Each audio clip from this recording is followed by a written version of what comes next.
Well, ladies and gentlemen, Zooming cyber friends everywhere, good morning to you all and a very warm welcome to a uniquely 2020 version of the Menslink Business Breakfast. I'm Genevieve Jacobs from the Riot Act, and as many of you will have astutely observed, we are not in a fabulous hotel ballroom filled with people tucking into their bacon and eggs, but we do come to you from the Region Media Boardroom actually with warm hearts and a great deal of gratitude for your presence here with us in this funny old year. I want to acknowledge that we meet on the lands of the Ngunnawal and Ngambri people, and I pay my respects to the traditional owners and the elders past, present and emerging, and commit myself to ongoing acts of reconciliation. We'll be together for about an hour this morning. You'll hear from Menslink Chair Michael Battinelli, from our very welcome and very special guest, ESA Commissioner Georgina Whelan, and also Menslink CEO Martin Fisk. After Georgina's spoken, we are allocating a good chunk of time to question and answer in which you can participate.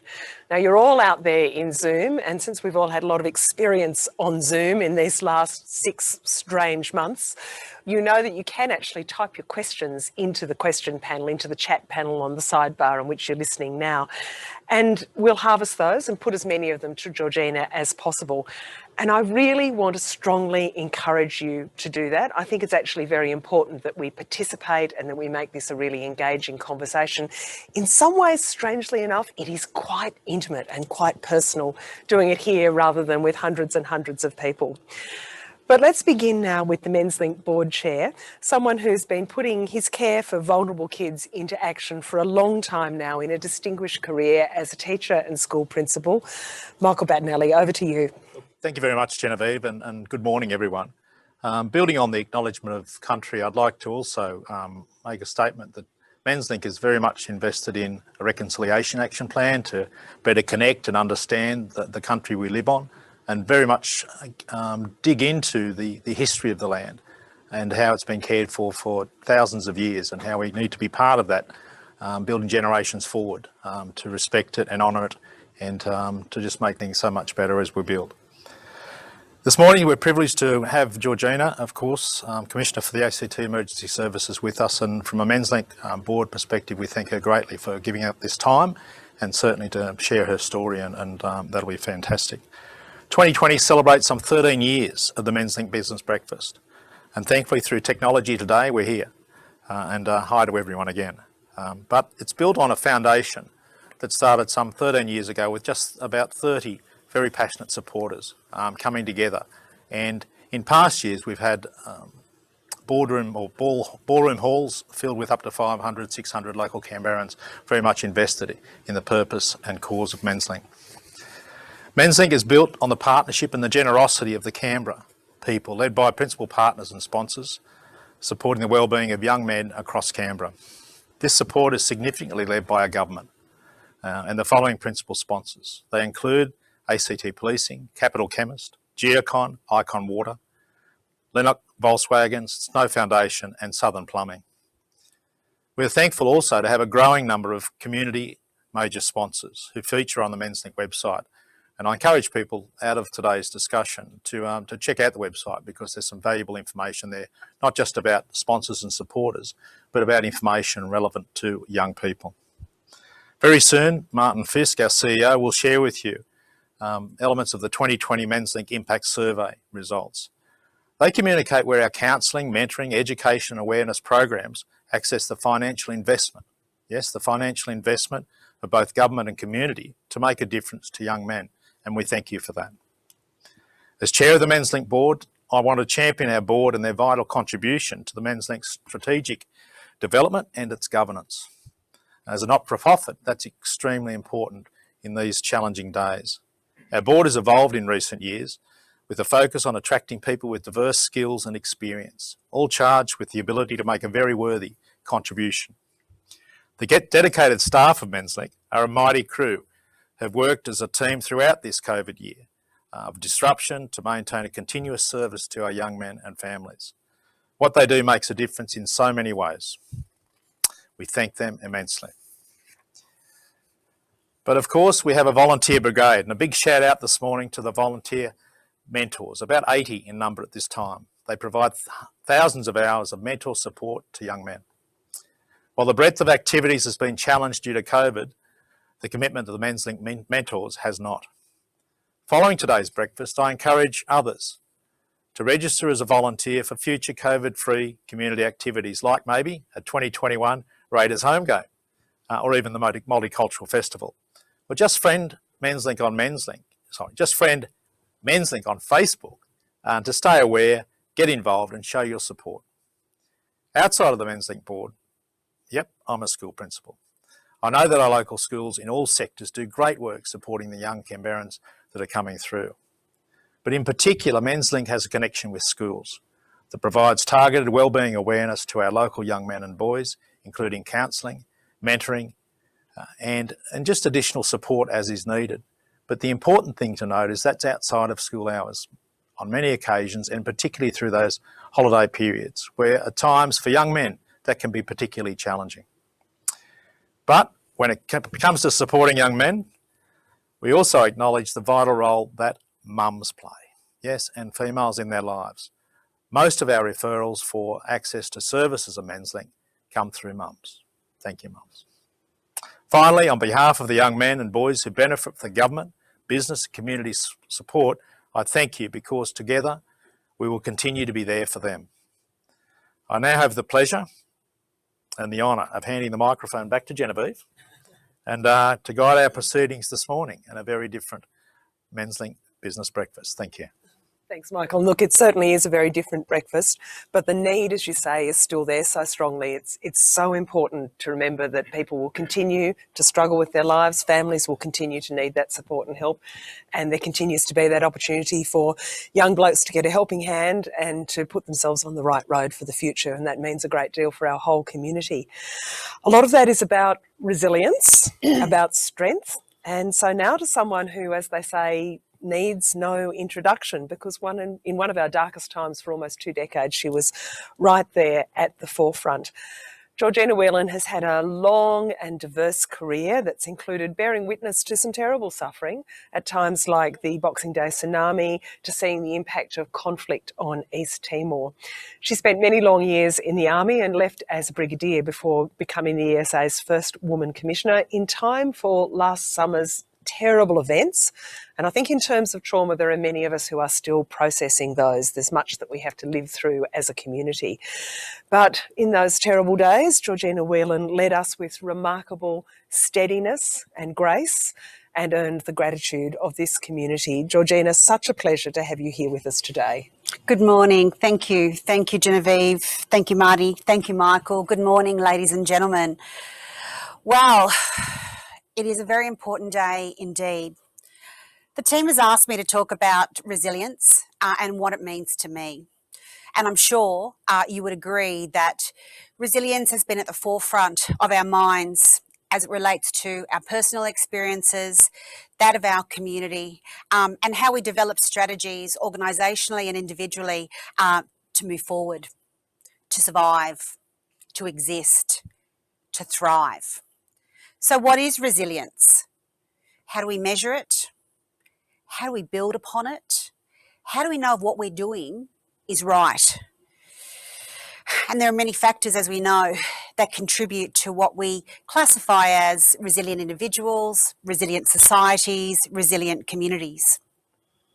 What are the characteristics of a resilient individual, a resilient family, a resilient organisation, most recently, a resilient community, and in this day and age, a resilient world? This morning, I'm not going to give you a lecture on resilience, don't worry. I'm actually going to talk about, very briefly, what resilience means to me. And I base my commentary this morning on my own lived experience, what I've observed throughout my working and personal life, and also what I have been taught, what I've learned along the way, whether it be reading on the issue or listening to learned colleagues around what it means to build and sustain a resilient community. As we know, resilience is the process of adapting well in the face of adversity, in the face of trauma, in the face of a traumatic experience. as a consequence of prolonged exposure to traumatic experiences when we've lived an unsavourable event that has brought on significant stresses to us all. In short, resilience about how we bounce back from that, how we bounce back from those difficult events. Easy? Sure. Simple? I don't think so.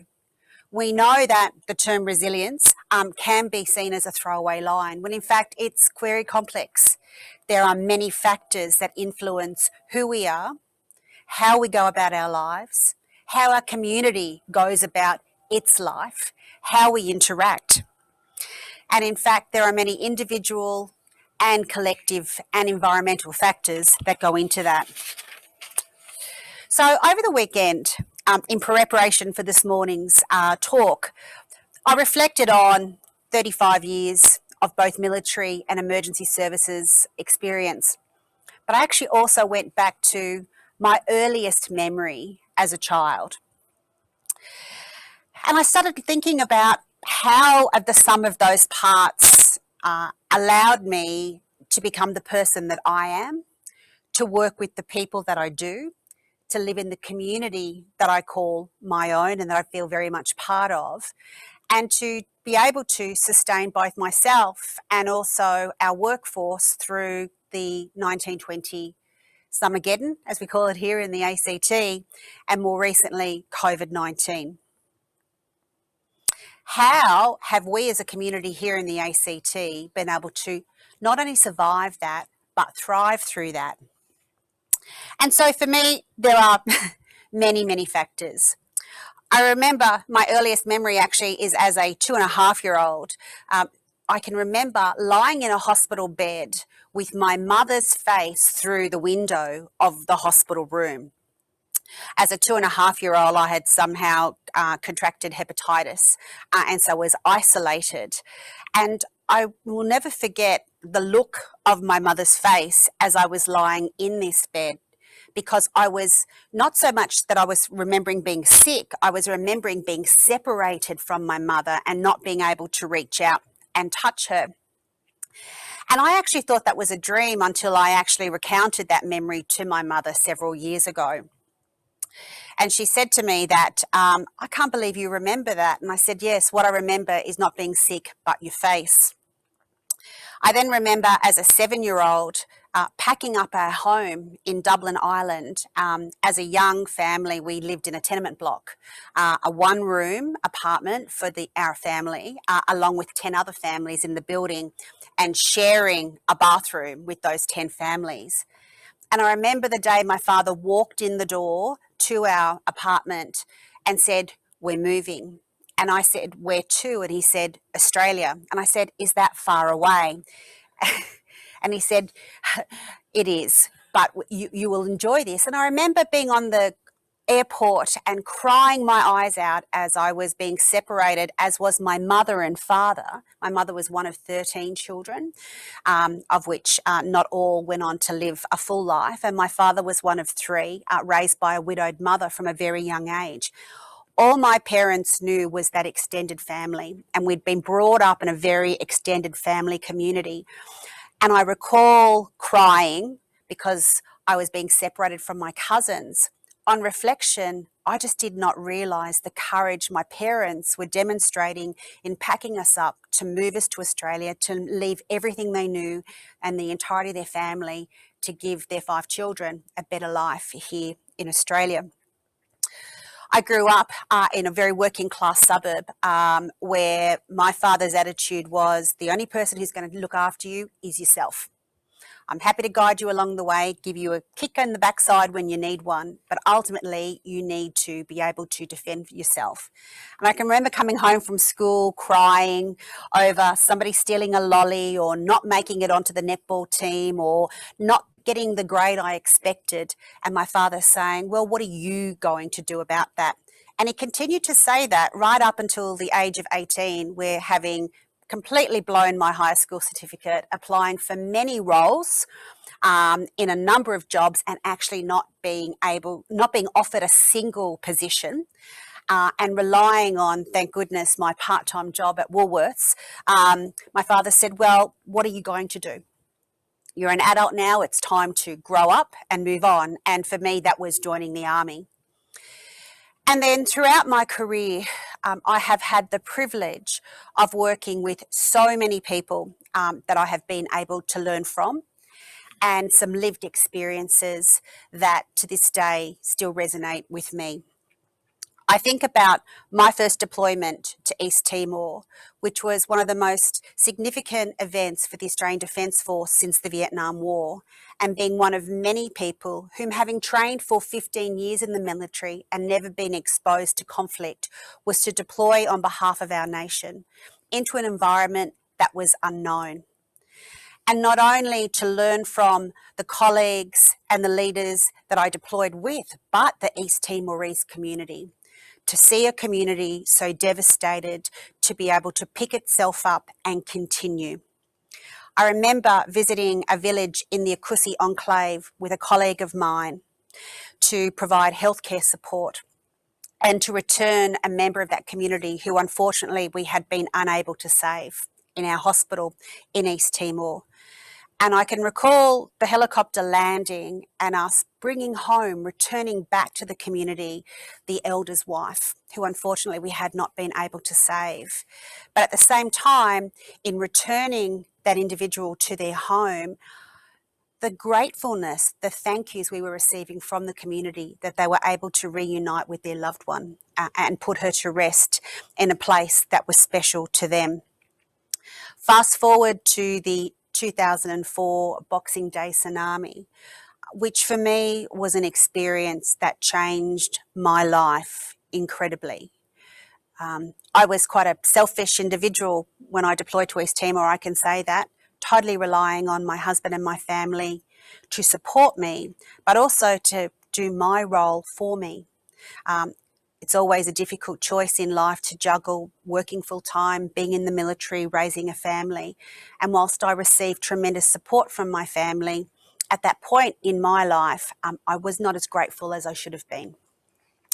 When I deployed to Banda Aceh with 154 of my colleagues, with other international communities that came together, it was 12 days into the deployment before I realised one of the very few doctors that had survived the actual event itself, whom we were supporting in re-establishing the Banal Aberdeen Hospital, had actually lost every member of his family. But you would not have known that for the first 11 and a half. It actually only came up in conversation by default. And to work with an individual who was so stoic, who was able to get themselves out of bed every morning despite their loss, and to continue to work side by side with us to re-establish what was all but lost health capability in a country that had lost over 250,000 of their citizens. I look back on that and I think, how did that man do that?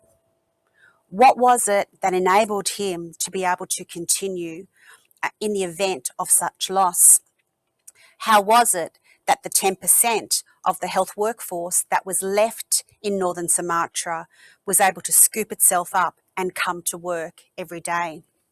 How was it that people were able to open up food stalls and commerce and look for opportunities for their children when they had no home to go back to at night?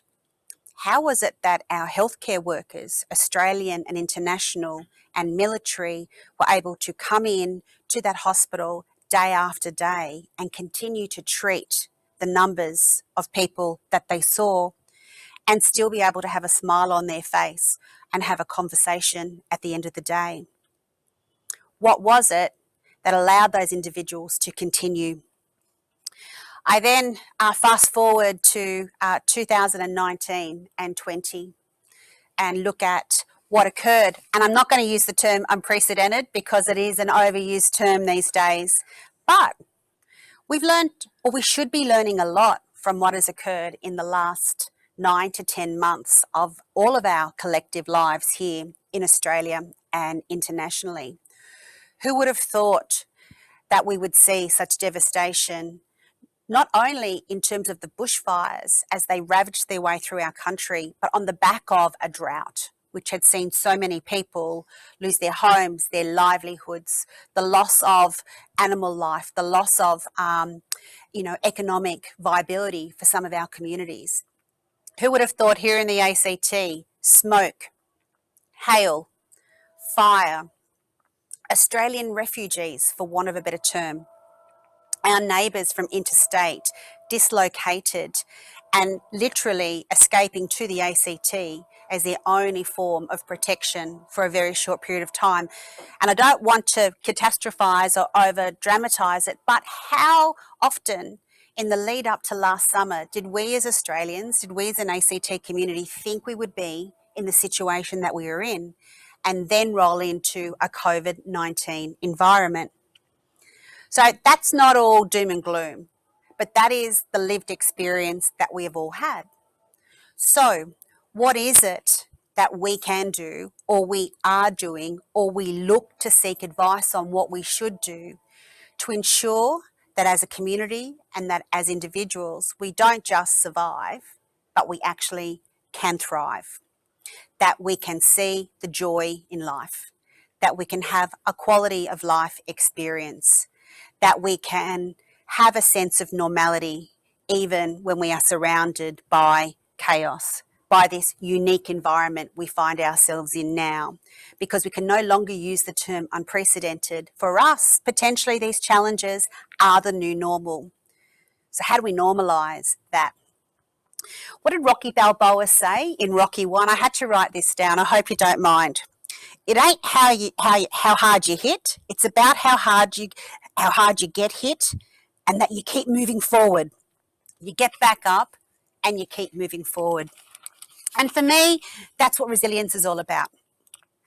We don't need to be the toughest person in the classroom. We don't need to be the loudest person at a dinner party when we can have them now 1.5 metres apart. What we have to do is keep going, learning how to contribute to our families, to our communities, to our society, but most importantly, how we can actually contribute to ourselves, how we keep ourselves well, how we understand all those signs, and how we can cope during an environment that is unsettling for us, during a time when things may not go our own way. Learning how to let go of the things we can't control and understand the things we can and what we should be doing about that.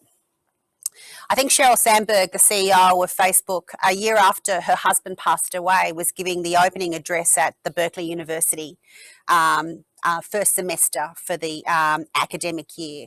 And she said something along the lines of that resilience is not exhaustive. We're not born with a set amount of resilience, and then at some point in your life, you run out of it. It's a bit like muscle movement, being an elite athlete. You train for it. You contribute to your health and your wellness. You look for ways in which you can remain resilient or become resilient, remain resilient. And it's a bit like a bank account. You put the key card into the machine and you draw out some resilience when you need it. It can be exhaustive, however, if you don't invest in yourself. And I think that's something that is really important. But how do you learn to do that? Just like muscle movement, whether it's as a child or as an elite athlete, our parents, those who mentor us, those who coach us, have taught us little tips along the way. For me, resilience is about that bucket of life experience, how we can continue to throw bits and pieces of it into the bucket so that when we put that key card in the automatic teller, we can withdraw on it when it's needed. And I've got to say, gentlemen, that's why Menslink is just really important. Why what you do is part and parcel of how we as individuals, as a community and as a society can continue to help people fill their toolbox, fill their bucket with all the skills that they need to remain or become resilient. And that when they need to make that withdrawal, there are enough resources in the bank for them to be able to do that. And I thank you both very much for the contributions that you are making to the Canberra community and to our young men and our young women in a day or in a world where the largesse of society, social media, where the picture perfect world is something that young men and young women think is the normal, when they may or may not have been sheltered from hardship, where they are being bullied, whether it be cyber or face to face, where they are being challenged by, what do I do when high school is over? Will I be able to get into university? Will I be able to get a job?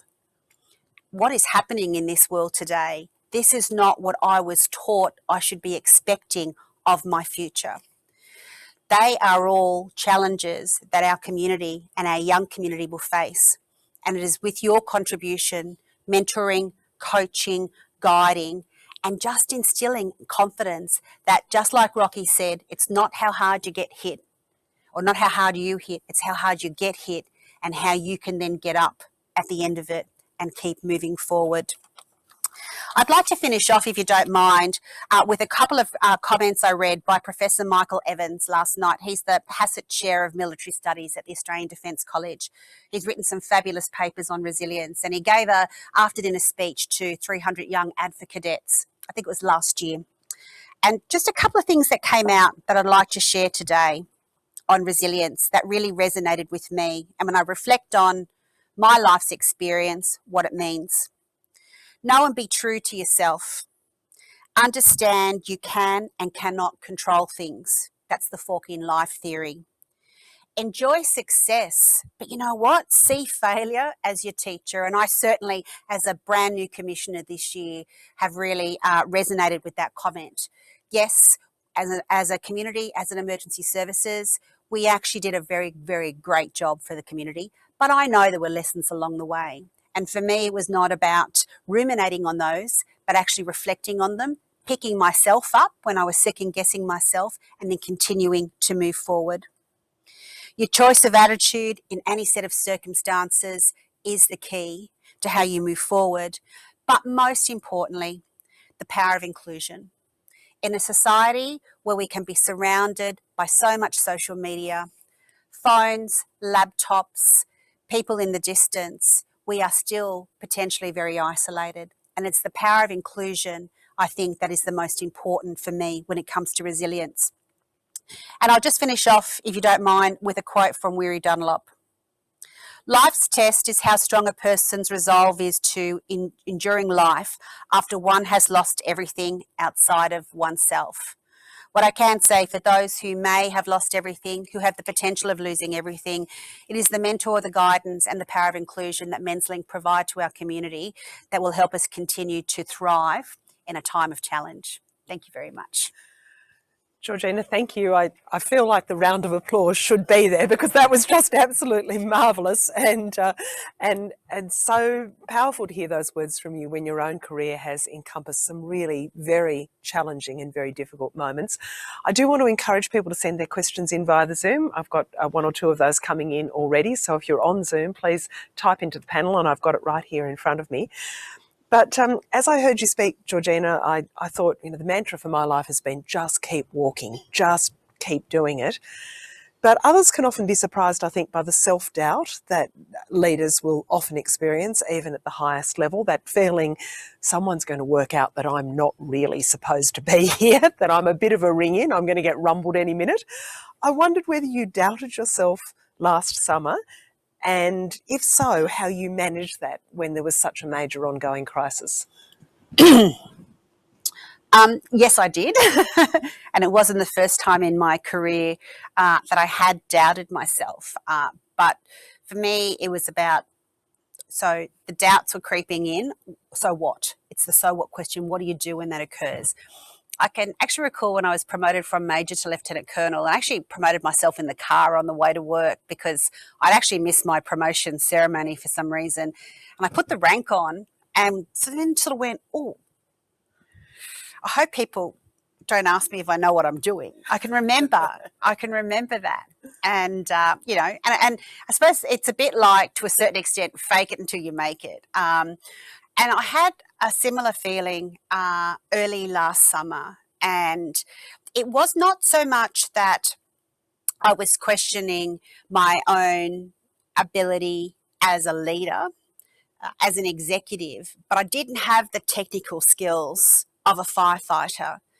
But, then as my inner voice, my self-coaching came through, it was, well, you weren't a doctor and you ran a hospital. You don't have to be the technical expert at everything. What you have to be able to do is, in a very subtle way, be willing to share your vulnerabilities, but surround yourself with the subject matter expertise you need and harness that expertise and turn that self-doubt into a force for good. And rather than doubting yourself, think of it as just questions that need to be answered, and then look for those around you that can actually achieve that. My executive officer will tell you there was often times where I would go missing, and then she'd see me sneak out of the disabled toilet. It's because the downstairs disabled toilet actually had a mirror and then a seat, and I'd go in there and I'd actually reset myself. I'd chat to myself in the mirror, or I'd just have that 30 seconds of quiet time where I would be able to regroup. And I think that's what you have to be able to do. It's actually okay to doubt. It's really good if you're nervous. It's then what you do about that. And so there were some moments when that Aurora Valley fire, not when the ignition was reported, but there were times there where, that question about, can we control it? Can we keep it within containment lines? Are we warning the community enough? Are we warning the community too much? There were those times where I did. And, I'm very grateful for the people that worked with me and supported me, and very grateful, I think, for being able to make my own withdrawals from my own bank to be able to keep going. And I think you've articulated something really important there, which is that leadership is not about being without doubts, and that all of us who appear at any point in public will have to call on our own inner strength to resolve those doubts and anxieties. But an interesting question from Zoe here online saying, thank you for your story, and saying, how do you help grow other leaders, especially during tough times? How do you convey that deeply personal message about what it means to be able to lead to someone else? It's not easy. And for others, it can actually be quite confronting, and I think this is potentially the dilemma as a leader that you face. There is when you have time to develop your leaders, and that's around your boardroom table at your weekly meetings, when you're doing your one-on-ones in your office and you've got time to explore issues, when you can reflect in a timely manner and collaborate on, what did we learn from that? How can we do better next time? Or what is it you'd like to do to enhance what it is you've already achieved? And then there are those challenging times where you actually don't have the time to, dare I say it, mollycoddle, where there are tough conversations to be had, where there are difficult decisions to be made, where sometimes leadership actually comes out of a crisis. We talk about leading in crisis, but I also talk about how we develop leaders through a crisis. And quite often, the success or failure of that is reliant on two things. One, how hard do you push as a leader in trying to develop people, but knowing what the limitations are? And do you understand the level of resilience those around you actually have and those junior leaders have, and how far, what is it they've got that they can have the potential to step up to? It's not easy, but it is about knowing your people and testing and evaluating. And you don't get it right all the time. I mean, I had some pretty challenging conversations over summer with some of my staff, and they will all tell you that on reflection, geez, there were some tough conversations there, but what I took away was X, Y, and Z. I think the most important thing too, as a leader though, is for others, is it's one thing to say, you should act, you talk the talk, walk the walk. You should act the way others expect or expect of you as a senior leader. Leaders make mistakes as well. So for me, it's about how you come back around and also share your own vulnerabilities and reflect with your leadership team what you are learning along the way as well. Those areas that you may yourself not have gotten quite right, and on reflection, if you had your time over, what you would do. There's no textbook. There's leadership handbooks out there 101, but until you've walked in the shoes of someone who is in a challenging and confronting environment, then, who knows what's right and what's wrong. I think at the end of the day, making sure there's not too much collateral damage, and there is damage in everything that we do. There are such challenging environments now where consensus is not always the right thing. Sometimes tough decisions have to be made. But when you get the chance to circle back around and talk through the why, not just the what and the how, I think that's where most of the learning for young leaders and even those of us who still got some petrol left in the tank can learn from as well. On that, you've been quite open with us about how challenging your role could be. You've been open today and in the past. Why do you think it's important to talk like this publicly about what could be construed in old-fashioned models of leadership as weakness, and particularly in an environment that's often still pretty blokey in the expectations? Look, absolutely. Can I just say that in the lead up to the fires here in the ACT, I was studying very closely what my colleagues were doing in New South Wales and Queensland, and I had only met Shane Fitzsimmons twice prior to the bushfires. And so I didn't know him really at all. But I was observing him on the TV, his mannerism, how stoic he was. But what resonated with me was,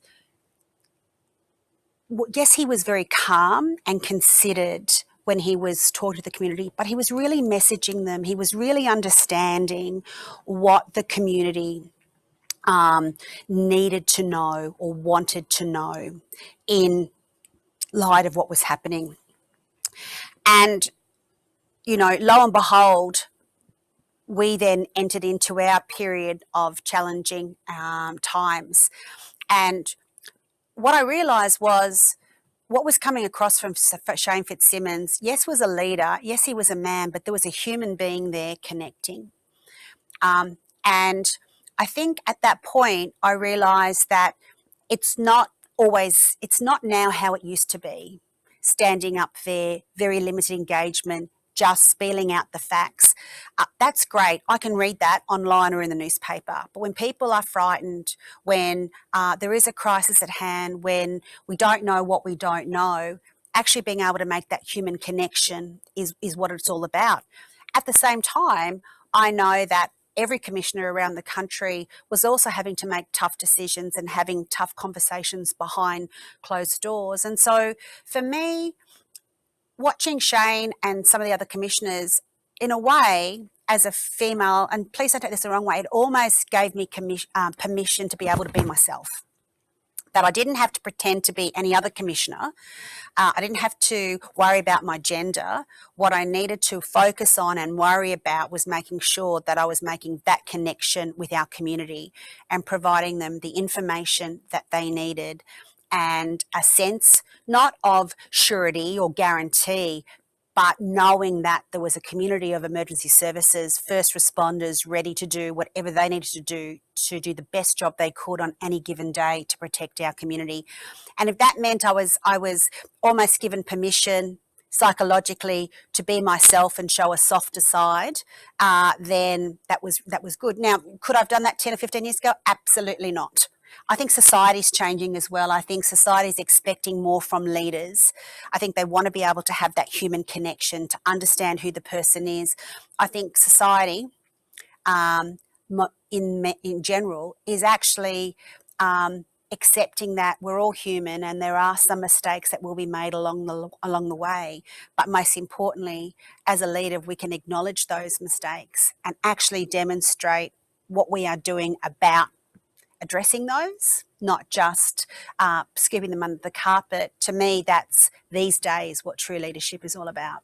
Interesting question from Daniel online. He says, when you want to help and support someone going through something tough, how do you balance the attitude that you described earlier of you're going to have to do something about this yourself with actually doing things for them that you know will help them. I guess it's that tension between saying, where's the building of someone's inherent resilience and sense of self-responsibility contrasted with what I can do to bear them up and to get them to that point. As you've already worked out, Genevieve, I'm a bit of a storyteller.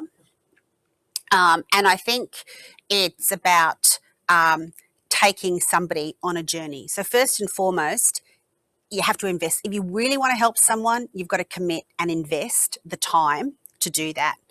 It's not about just handing somebody a list of things they need to do or a card for referral or a chat. It's actually doing all of that incrementally over time, so that, you know, we can, through sharing, through storytelling, through the provision of information, allow people to be able to distill all that information and decide what's best for them. Now, there are times, however, where tough love really has to come into play. I have 3 brothers, and my youngest brother, who I am very proud of, he's been sober for 5 years now.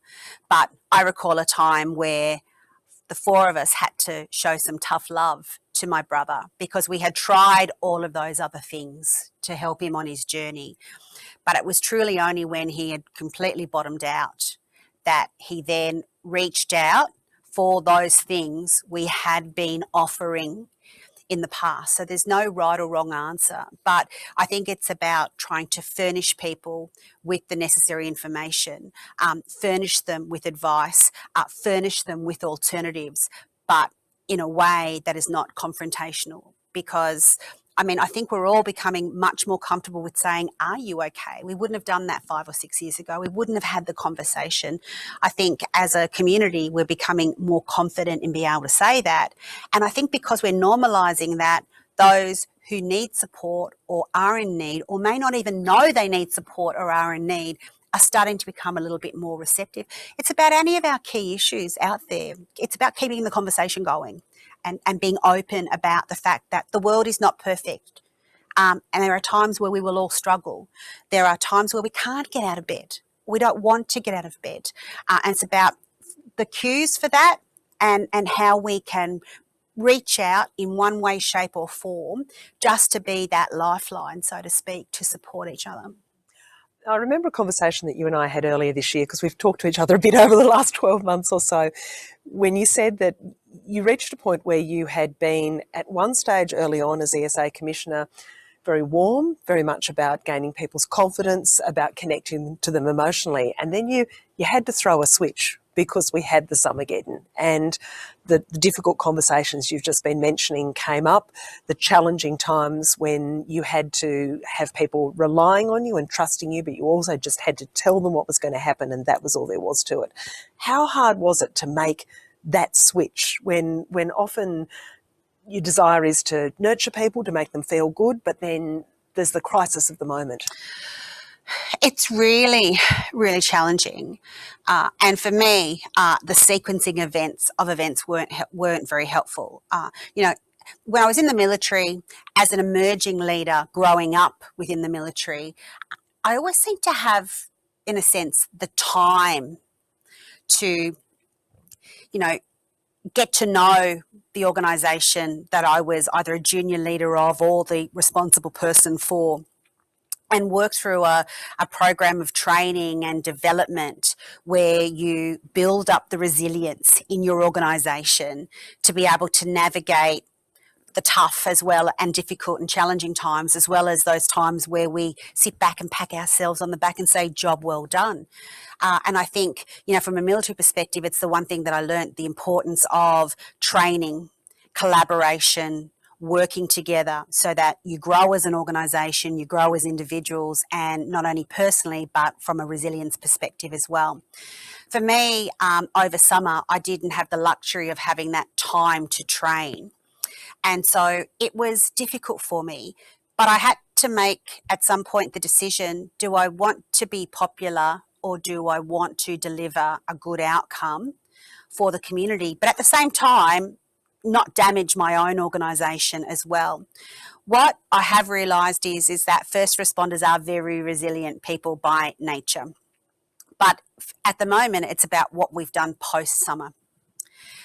And the development and the training programs that we have in place in the ESM. And I was very fortunate. I took over from Dominic Lane, who, left me with a fabulous agency with 2,000 paid staff and volunteers who are very good.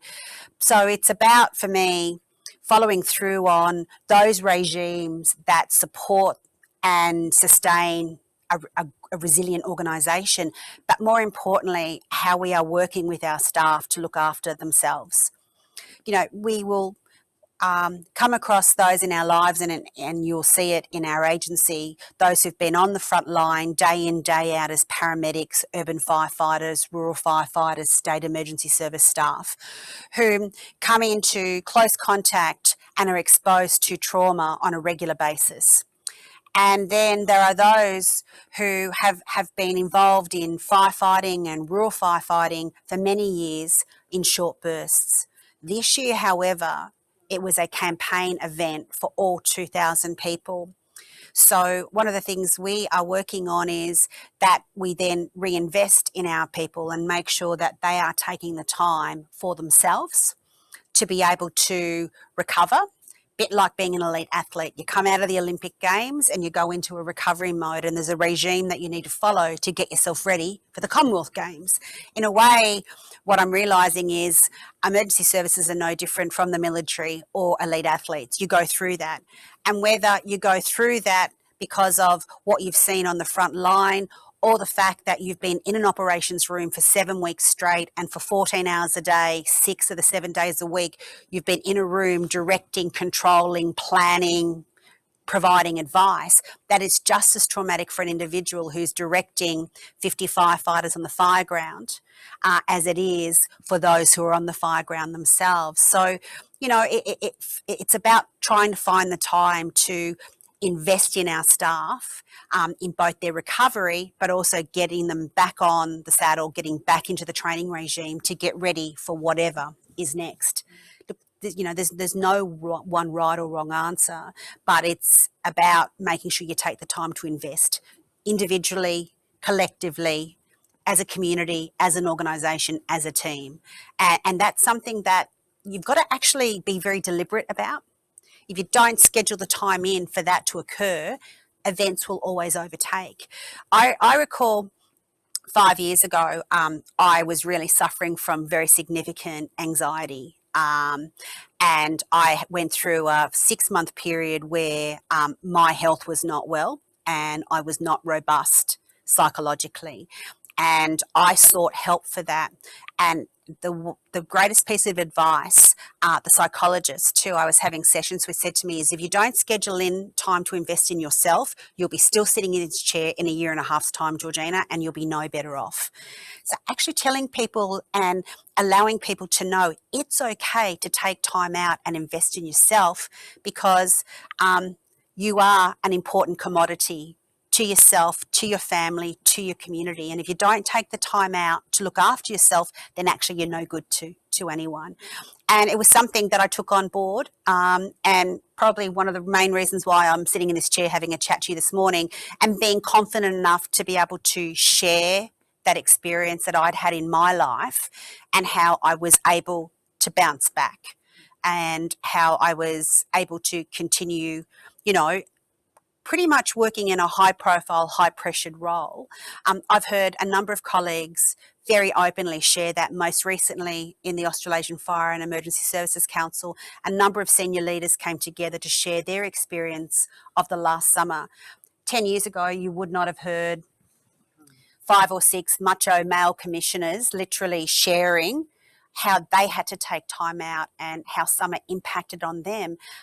But to hear them sharing their vulnerabilities and sharing their experiences was very, very powerful. And I'm sure it was just as equally powerful for the 200 or 300 people that were listening in to that broadcast as well.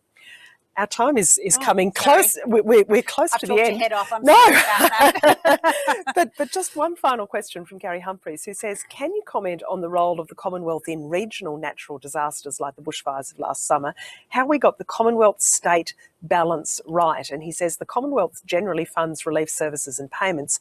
Should it play a bigger coordinating role? Look, that's the $64,000 question, as we all know, and it's a great question and something that we should be talking about.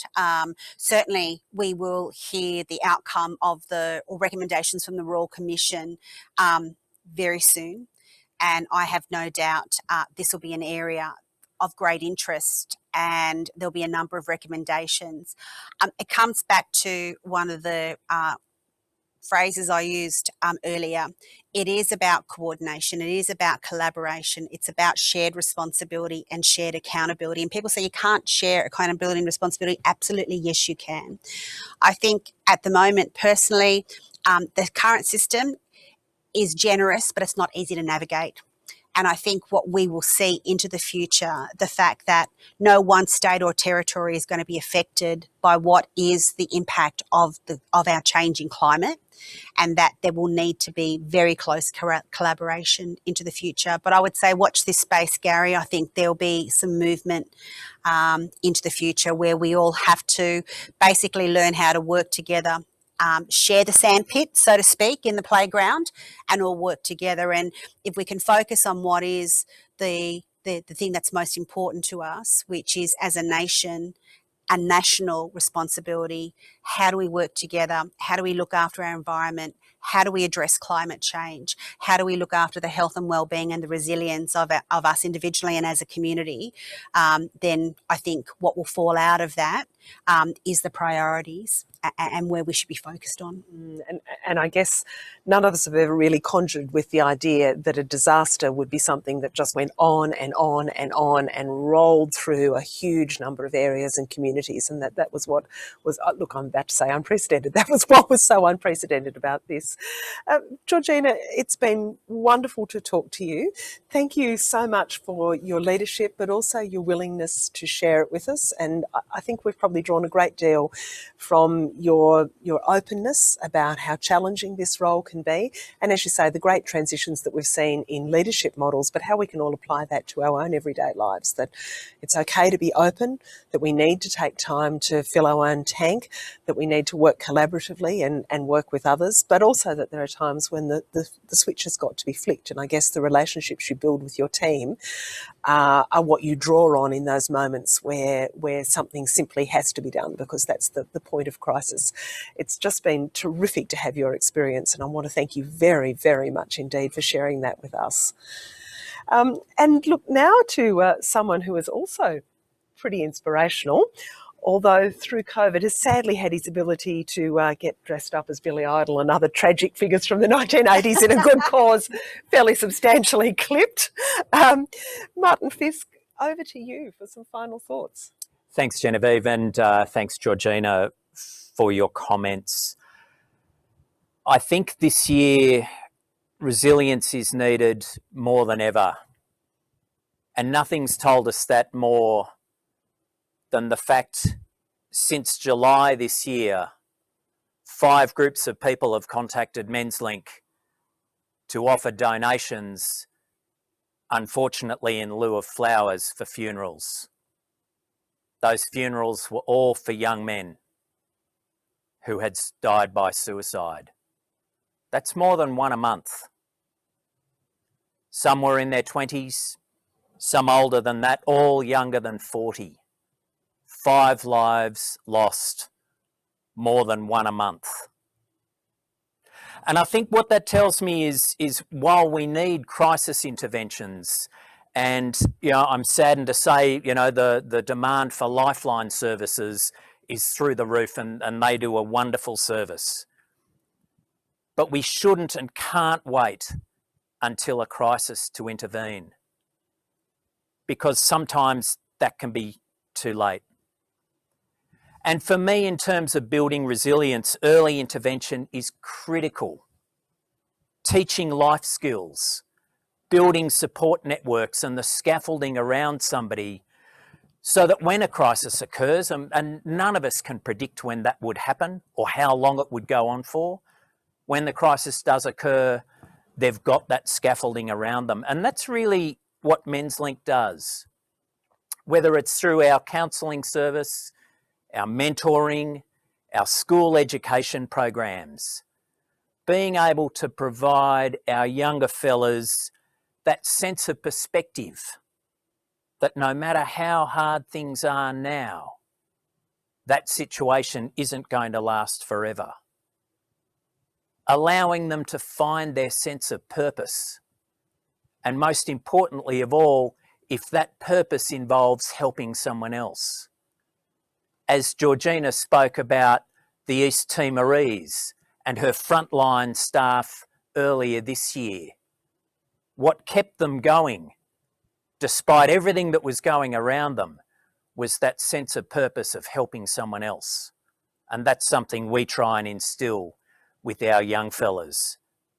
And through that perspective, through that sense of purpose, we're able to give them perseverance, to be able to get through those tough times, to be able to help their mates get through those tough times.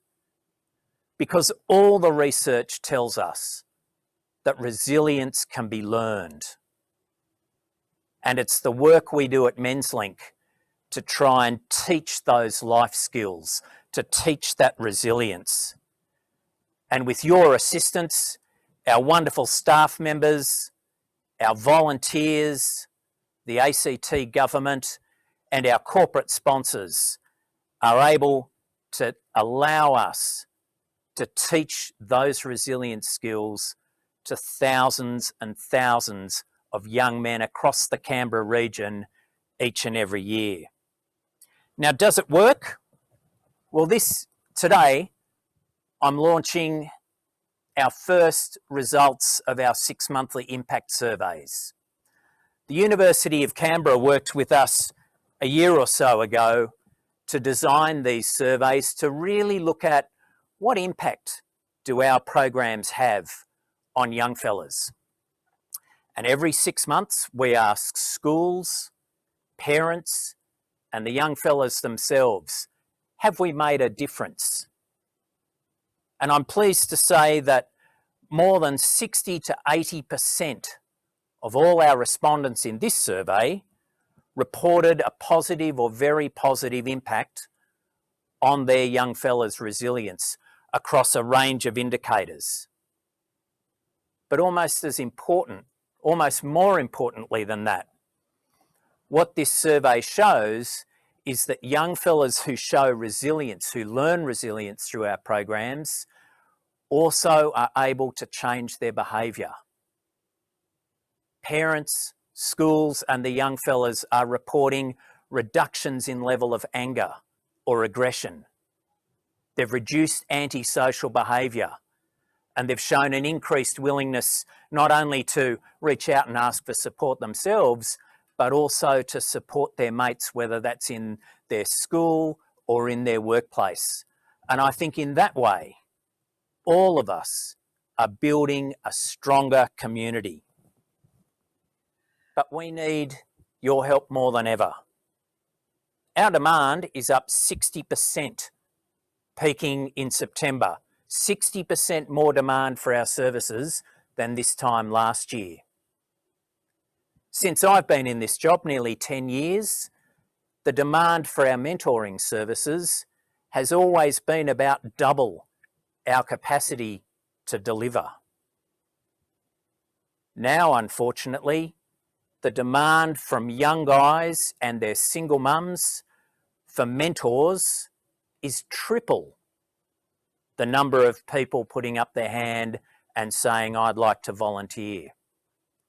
So if you're a bloke who's got through his own adolescence, or if you know an adult man who's willing to put up his hand and volunteer for us for a couple of years, please get them onto our website. Mentoring can be a fabulously rewarding opportunity to give back to the community, share that lived experience, share that vulnerability, and really turn around the life of a young guy and his community and his family. And I really ask you, each and every one of you, either whether you're a bloke yourself or you know of somebody who might be able to volunteer, we really need your services. Thank you to everyone watching. Again, I'd like to thank our wonderful staff, our volunteers, and all of our corporate and government sponsors who enable us to do this work each and every day in building the resilience of our young fellas, their family, their schools, their workplaces, and all of our community. Thank you very much. And thank you, Martin, so much for all the work that Menslink does. There was, in fact, a question from Rick to that very matter. Is there currently a call for mentors and how do people get involved? The Menslink website is the place to start. It's been a marvellous conversation, and I just want to thank everyone who's been involved. Michael Batnelli, Georgina Whelan, Martin Fisk, and all of you out there in Zoom land who have been so generous in participating in this. So please continue to give. The need, as Martin said, just continues to grow, but with your help we can do this together. Thank you and good morning. Look at these eyes, they're not here to please you. There was a time